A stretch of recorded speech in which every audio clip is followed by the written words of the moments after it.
you so much for spending the time and answering a few questions. Thank you Sure. so much for that. So I've got about 3 or 4 questions I was hoping we could go through today. Yeah, definitely. Okay, so the first question, I'm mainly interested in what do you invest in when it comes to, the growing your company, for example, tools like Asana or something like that, or a software, or like coaching or mentoring, or like paid traffic. What do you think contributed the most for you when it comes to growing the company? Yeah, I guess it depends a little bit what type of company you have. If you're if the demand is higher than the supply, Mm-hmm. then obviously it pays off more to focus on optimizing your processes and more internal things, so you can or creating a better product, so you can cater to more customers. Maybe there are like you need to recruit people to do the work, and they're hard to get by. If you're in IT at the moment, it's hard to get programmers, for example. But if there's competition and you have to kind of knock on doors and fight to get traffic, to get customers, Mm-hmm. then I would say paying for ads and more the marketing sales side of it are very important to invest in. Mm-hmm. For me, I have an e-commerce business. We have an online store in the martial arts sector. I think we mostly invested in our assortment, getting a lot of money into stock Yeah. and marketing. Yeah, so by ads, but also offline marketing. So we did a lot of events. We're in kind of a niche, and we tried to reach out to the community. So we went to actual events where the target group would be present. I think for us, the 2 or 3 main things that we did to grow were to really get in contact with the community, with our target audience, and to be on social media. Um, did I say 2 or 3? Well, those 2 things were very important. Okay, so mainly marketing, online or offline, contributed to how fast your company grew, but you don't really invest in any particular software or any tools or anything like that that really contributed to, like, you noticed that your company started growing after adding any particular software or tool. I guess there's different phases in the beginning phase to get our company like off the ground. Mm-hmm. We did invest in a custom built store, and I guess at that time where it was kind of at a phase where there wasn't. This is like 6 years ago. Shopify was probably already there, but there were like a lot of different Shopify companies, and Magento was very dominant. I think we got a little bit ahead with our web shop. It looked professional, and the functionalities were yeah, pretty high standard Mm-hmm. for that time. I think at that time that was a good investment in terms of like software or programs. Right now, we actually switched back from custom build to a more standardized package. So we work with Shopify as our storefront, and then we have other systems underneath that, like a warehouse management system and things like that, product information management system.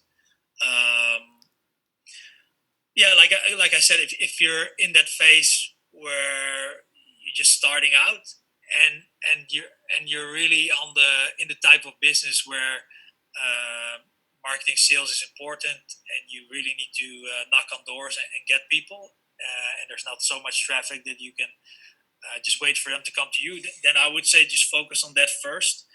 And because usually you're then at still like a scale where you can handle a bit more, let's say, disorderly cowboy style type of internal business with maybe Mm-hmm. not the best processes or the best systems behind that.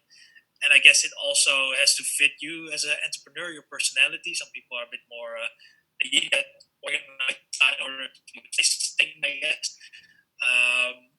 But I mean, in the beginning, you just need revenue. You need to bring in money for your business to survive and to bring it to the next level. So I think you need to put all your focus on that. And once that tap has been opened a little bit, there's money coming in, then you can see, okay, how can we optimize this? All right, we spend a lot of time on customer service. Can we implement some type of system for that to automate it? That's my view on that. Yeah, that's true. That's true. So you have to focus on basically getting enough customers through the door, get enough traffic, get enough revenue, and then worry about sort of scaling it or optimizing it to, yeah, that makes sense actually. Right. Okay, thank you so much for that. Um, Okay, so I suppose the second question you answered a little bit because I wanted to ask you what do you think contributed the most to your company growth? For example, perhaps maybe when you started hiring more people, Yeah. or was it solely when you started having those events, or when you started adding the paid traffic, or was it something else? What do you think? Well, I would like to say first that if you ask any entrepreneur or director, they always want to rationalize any form of success that they had. So they say, we did well because of what I did, A, B. And of course, it's always a bit ambiguous because there's sometimes timing, luck. There's a lot of different factors at stake. We had a growing market. We also jumped into this niche because it was growing. So it's not that it's all accident. But yes, first of all, you need to identify good opportunity. Like you can do the best marketing and everything, the best products and system. If there's no demand for your product or it's not going anywhere, yeah, it doesn't make sense to keep hammering on that. And then what I think what we did well was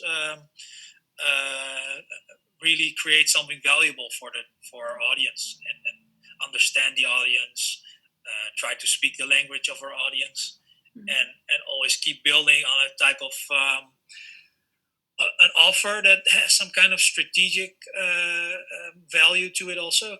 So for our store, we're a multi-brand store. We're now also working on our own brand, but we sell mainly other people's brands, other people's products. And one of the main drivers, I think, for our growth was that we negotiated exclusivity with a bunch of those brands. So we could say, in our area, we're the only ones to sell your assortment or part of it, or get some kind of special product that nobody else can sell. And through that, you're kind of blocking off your competition. Yeah. So on a very big scale, that's not legal anymore. But if you're like one of the big global companies, there's a lot of rules and regulations for that. But in the end, that's always, I guess, where you're trying to go towards, like a strategic position where you have less to worry about your competition, etc. Okay, that makes sense. So something that makes you unique, something that that obviously puts you above the competition. So that makes sense. Yes. Okay, that's fine. And okay, and the next question, when it comes to the company, like run the company, or when you started hiring people, which tasks did you choose? Which ones would you like to outsource? And which ones do you prefer doing yourself? Right now, but that's a bit trial and error, I would say. I think I learned that it's hard to find people that can build new things, that can experiment, set up new processes, develop stuff.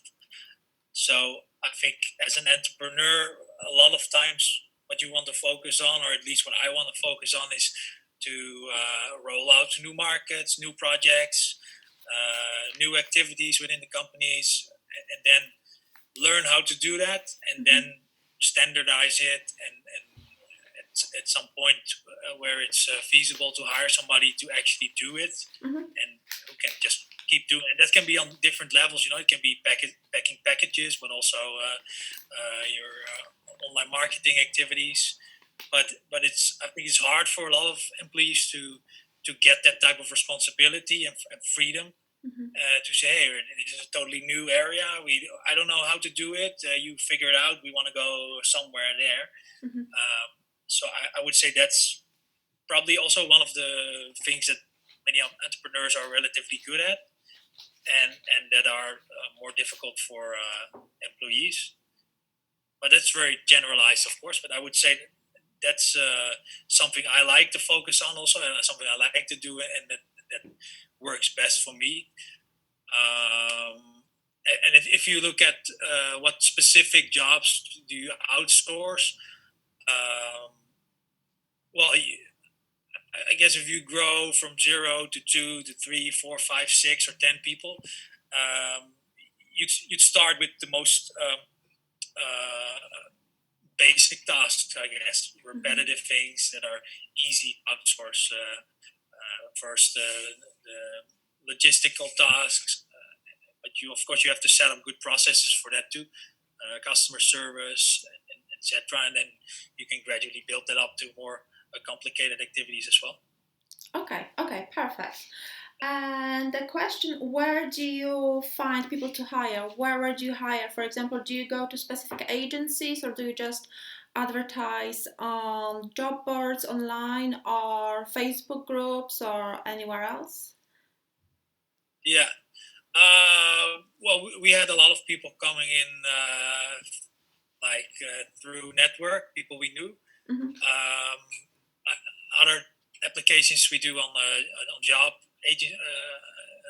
vacancy website. Mm-hmm. I also like to work with universities to get young people in, and to look for new talent there. Yeah. Um, we don't work with specific agencies. No, I think we're also not at a level where we need to hire, high level executives or CEO type of profiles. Mm-hmm. Maybe if we would be there, or we need some very specific craft like programmers, I would go to a specific agency also. Mm-hmm. Right now, we make do with people coming in through network, or more the general monster board type of websites. Okay. Okay. Perfect. Yes, I worked with students before, with my first company, and I was always happy. I found that they have definitely like this kind of fresh talent, fresh approach, Yeah, that you might not find when working with like people that you find online or something like that. yeah, So I have to agree. Yeah, definitely. They've got really good approach. yeah. I would also say, if I may add something to that, that it also very much depends on where you're located. Mm-hmm. Like, we are in a small city, but it's very like a student city, so there's a lot of young people there that are looking for their first job, or like an internship, or a part-time job. So that's perfect for a certain type of positions, also to recruit young people for that. Um, I guess every area has their own advantages and downsides also. It also might be different for different regions where you're, depending on where you are. Yeah, yeah, definitely. Um, okay, so these were my questions. I don't think I've got any more questions, but I wanted to ask you, do you ever invested in a service like business coaching or business mentoring or anything like that? Or were you just sort of or was it just you grew organically and kind of knew which direction to take to grow your company? Yeah. Well, I did invest. I keep investing in my personal development, in terms of not necessarily one-on-one coaching, but I do follow people, courses, read books, webinars, things like that, um, and things ranging from like really personal development to more like business skills. things that I can learn from how to develop my business. But if we really look at like coaching and consulting on our business, on our company, we had one person coming in, and actually we brought him in more like, okay, can you help us grow as a business? Can you look at all the processes and things like that? But in the end, what turned out was more that he looked at me as a person and what obstacles I basically was throwing up for our company. Yeah. And first overcoming those, because I guess that's something that you easily do. You go look for, okay, what's wrong in the company? We need to Yes. do different and that different. But as a leader or the boss, you also need to realize that a lot of the things going on, people making mistakes. In the end, you hired them, or you didn't instruct them well, or you didn't facilitate them. Yeah, 95% of what happens is basically in your own hands, I would say.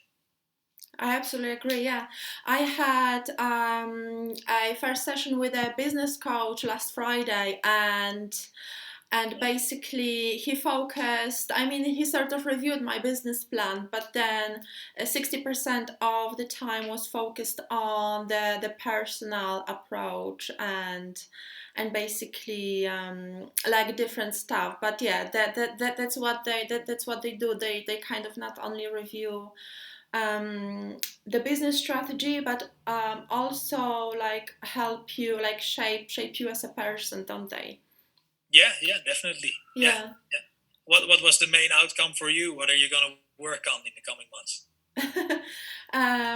Well, when I shared the business strategy, I mean, he said that there's nothing lacking in it, which is nice because I thought this is the area I need to work on, but there are certain kind of things that happened like a few years ago that I need to work on, and I never would have even imagined that they would be like affecting me as a person or as a boss. So it definitely made sense. It made a huge difference for me, and yeah, I really appreciate this approach. And yeah, it was surprising for me how much a professional like advice, asking someone who specializes in business growth or personal growth, can definitely help your business. So that was really amazing discovery, I have to say. Yeah, good. Yeah, but even speaking with other business owners like yourself, or even with other people, even my clients, is always quite eye-opening for me. So I always appreciate the time. Yeah. Yeah. I think you can learn from everybody. Keep learning every day. Talk. That's. I think that's very important to talk to a lot of people, and there's always something new to learn, different angle, different perspectives. Yeah, definitely. You mentioned also that you invest in yourself when it comes to books. Are there any books that you can recommend?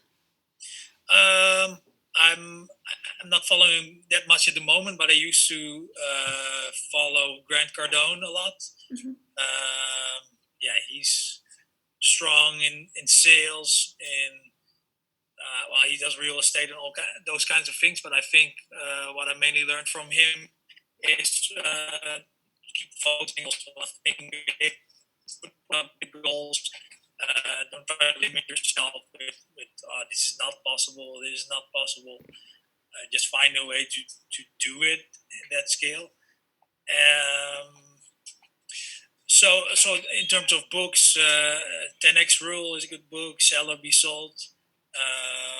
The Millionaire Booklet. Other books, yeah. What do I read at the moment? Think and Grow Rich. Tony Robbins, I would definitely recommend. I follow Gary Vaynerchuk. So his books are, but I think one of the downsides with his books is that it's very, although the principles might be a bit more universal, but because it's social media, it's very time oriented. So maybe you read the book 2 years later, there's a whole different dynamic going on already. But that's also a very interesting guy to follow, I would say. Yeah, definitely. I have to agree. I've bought about 3 Tony Robbins books in the last month, and I'm still going through one. There's one. Oh, where is it? Very nice. Oh, great! Yeah, I have to read this one. I love this book, but I'm still going through it. Okay, thank you so much for your time. I really appreciate your time and the tips. You're welcome. Thank you so much. All right. Have a great day, Maggie.